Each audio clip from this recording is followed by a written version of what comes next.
ഇന്ധനത്തിന് വലിയ തോതിലുള്ള വിലവർദ്ധനവാണ് ഉണ്ടായിക്കൊണ്ടിരിക്കുന്നത്. ഏതെങ്കിലും ഒരു വർധനവ് കൊണ്ട് അവസാനിക്കുമെന്ന് തോന്നുന്നതല്ല. കഴിഞ്ഞ മെയ് 15 മുതൽ 25 വരെയുള്ള ദിവസങ്ങളിൽ 11 ദിവസത്തിനിടയിൽ 4 തവണയാണ് പെട്രോൾ ഡീസൽ വില വർദ്ധിപ്പിച്ചത്. ഏതാണ്ട് 8 റുപ്യ ഒറ്റയടിക്ക് 11 ദിവസം കൊണ്ട് വർദ്ധിക്കുന്ന നിലയാണ് ഉണ്ടായത്. അന്താരാഷ്ട്ര മാർക്കറ്റിൽ വില കുറഞ്ഞപ്പോൾ അതിൻ്റെ ഗുണം ജനങ്ങൾക്ക് ലഭിക്കാതിരിക്കുന്നതിന് വേണ്ടി കേന്ദ്ര ഗവൺമെന്റ് ഇന്ധന നികുതി ഏർപ്പെടുത്തുകയുണ്ടായി. അന്ന് ജനങ്ങൾക്ക് ഈ ആനുകൂല്യം കൊടുക്കാതിരിക്കാൻ വേണ്ടി കേന്ദ്ര ഗവൺമെന്റ് ചെയ്ത ഏറ്റവും പ്രധാനപ്പെട്ട ഒന്നാണ് ഈ നികുതി കുത്തനെ അങ്ങോട്ട് കൂട്ടിയത്. ക്രൂഡ് ഓയിൽ വിലയുടെ വർധനവിന്റെ പേര് പറഞ്ഞാണ് ജനങ്ങളുടെ മേലെ ഇപ്പോഴും ഈ അധിക ഭാരം അടിച്ചേൽപ്പിച്ചുകൊണ്ടിരിക്കുന്നത്. ഇത് കേന്ദ്ര ഗവൺമെന്റ് പശ്ചിമേഷ്യൻ മേഖലയിലുള്ള യുദ്ധസമാനമായ സാഹചര്യത്തെ അഭിമുഖീകരിക്കാൻ ഒരു തരത്തിലുള്ള മുൻകരുതലും ഇത്രയും കാലമായിട്ടും കൈകാര്യം ചെയ്യപ്പെട്ടില്ല എന്നുള്ളത് കൂടി നമുക്കിതിന്റെ ഭാഗമായിട്ട് മനസ്സിലാക്കാൻ കഴിയും. LPGയുടെ വില വൻതോതിലാണ് വർദ്ധിപ്പിച്ചത്. വാണിജ്യ സിലിണ്ടറുകളുടെ വില 4 മാസം കൊണ്ട് 1544 റുപ്യയാണ് വർദ്ധിപ്പിച്ചത്. ഇതൊരു സർവകാല റെക്കോർഡാണ്. ഏതാണ്ട് ഇരട്ടി. 2025 അവസാനം ഉണ്ടായിരുന്ന വില ഏതാണ്ട് 1500-1600 റുപ്യയായിരുന്നു. അതാണ് ഇപ്പോൾ യഥാർത്ഥത്തിൽ 3000-ലധികം റുപ്യയായിട്ട് 3131 റുപ്യയായിട്ട് വർദ്ധിപ്പിച്ചത്. 1544 റുപ്യ ഒരു സിലിണ്ടറിന്റെ മേലെ, വാണിജ്യ സിലിണ്ടറിന് മേലെ വർദ്ധിപ്പിച്ചിരിക്കുകയാണ്.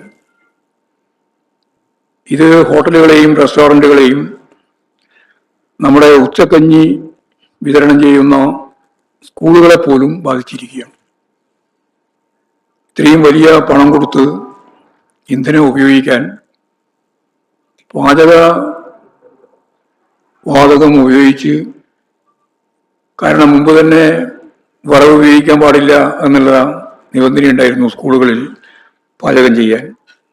അതൊരിക്കൽ പിൻവലിച്ചു. പക്ഷേ കേന്ദ്രത്തിന്റെ സമ്മതം കൊണ്ട് വീണ്ടും അത് പാചകം മുഴുവൻ ഗ്യാസ് തന്നെ ആവണം എന്ന് തീരുമാനിച്ചു. ഇങ്ങനെയാണ് അവിടെ ഈ പറയുന്ന വാണിജ്യ സിലിണ്ടറിന്റെ വിലയാണ് അവർ കൊടുക്കേണ്ടത്, സ്കൂളുകളിൽ കൊടുക്കേണ്ടത്.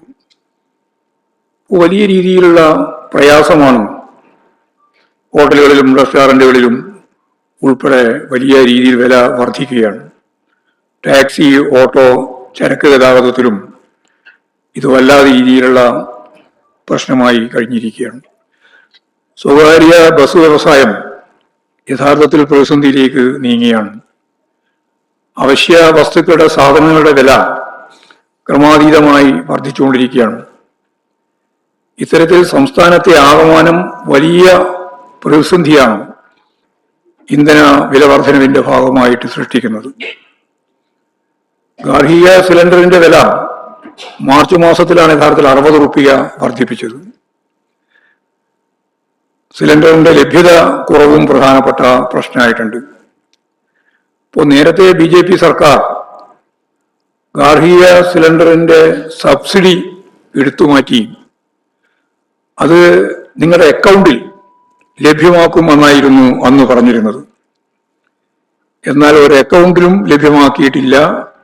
നേരത്തെ പറഞ്ഞതുപോലെ വില ക്രമാതീതമായി വർദ്ധിച്ചു വരികയുമാണ് ചെയ്യുന്നത്. നേരത്തെ പറഞ്ഞതുപോലെ അമേരിക്കയ്ക്ക് കീഴടങ്ങിയ ഇന്ത്യൻ നയവും ഇതിന്റെ കാരണമായിട്ട് നമുക്ക് കാണാൻ കഴിയും. റഷ്യയിൽ നിന്നും സാരമേന വില കുറഞ്ഞ എണ്ണ വാങ്ങുന്നതിന് അമേരിക്ക തടസ്സം നിന്നപ്പോൾ അതനുസരിച്ച നിലപാട് ഇന്ത്യ ഗവൺമെന്റ് അംഗീകരിച്ചു കൊടുക്കുന്ന സമീപനം നമ്മൾ കണ്ടു. ഈ അവസ്ഥ ഗുരുതരമാക്കിയതിലൊരു പ്രധാനപ്പെട്ട കാര്യം അതാണ്. പിന്നെ ഇറാനിൽ നിന്നുള്ള ഗ്യാസ് പൈപ്പ് നിർത്തിവെച്ചതുമായി ബന്ധപ്പെട്ട് അമേരിക്കൻ സമ്മർദ്ദത്തിന് വഴങ്ങിയിട്ടാണ് എന്ന് എല്ലാവർക്കും അറിയാം. ഈ കേന്ദ്ര ഗവൺമെന്റിന്റെ നയത്തിനെതിരെ നയപ്രഖ്യാപന പ്രസംഗത്തിന്റെ ഭാഗമായിട്ട് ഒരു അക്ഷരം പറയാൻ ഈ പുതിയ സർക്കാർ തയ്യാറായിട്ടില്ല എന്നുള്ളതും കൂട്ടി വായിക്കേണ്ടതാണ്. ഇപ്പോഴത്തെ ഈ വിലവർധനയുടെ ഭാഗമായി ഇപ്പോഴും മാത്രം ലിറ്ററിന് 2 രൂപ അധിക വരുമാനം സംസ്ഥാനത്തിന് ലഭിക്കുന്ന സ്ഥിതിയാണ് ഉള്ളത്. LDF ഭരിക്കുന്ന കാലത്ത് ഇന്ധന നികുതി വരുമാനം വേണ്ടെന്ന് വെക്കണം എന്ന നിലപാടാണ് ഇന്നത്തെ കേരളത്തിലെ മുഖ്യമന്ത്രി VD സതീശൻ അന്ന് സജീവമായി ചർച്ച ചെയ്തു. ഈ മുദ്രാവാക്യം മുന്നോട്ടേക്ക് വെച്ച് കണ്ടോൺമെന്റ് ഹൗസിൽ നിന്ന് സൈക്കിൾ ചവിട്ടി നിയമസഭയിലേക്ക് പോയി സമരം ചെയ്ത ചിത്രം നമ്മുടെ എല്ലാം മുമ്പിലുണ്ട്. ഇന്നത്തെ മുഖ്യമന്ത്രി, അന്നത്തെ പ്രതിപക്ഷ നേതാവ്. അദ്ദേഹം ഭരണത്തിലെത്തി 2 ആഴ്ച ആകുകയാണ്. 4 തവണ കേന്ദ്രം ഈ സന്ദർഭത്തിൽ വില വർദ്ധിപ്പിച്ചു. മൗനിയായി ഈ കാര്യങ്ങളെല്ലാം വന്നപ്പോൾ മൗനം തുടർന്ന് മുമ്പോട്ടേക്ക് പോകുന്ന സമീപനമാണ് അന്നത്തെ സമരം നടത്തിയ പ്രതിപക്ഷ നേതാവായ ഇന്നത്തെ മുഖ്യമന്ത്രി എടുക്കുന്ന സമീപനം.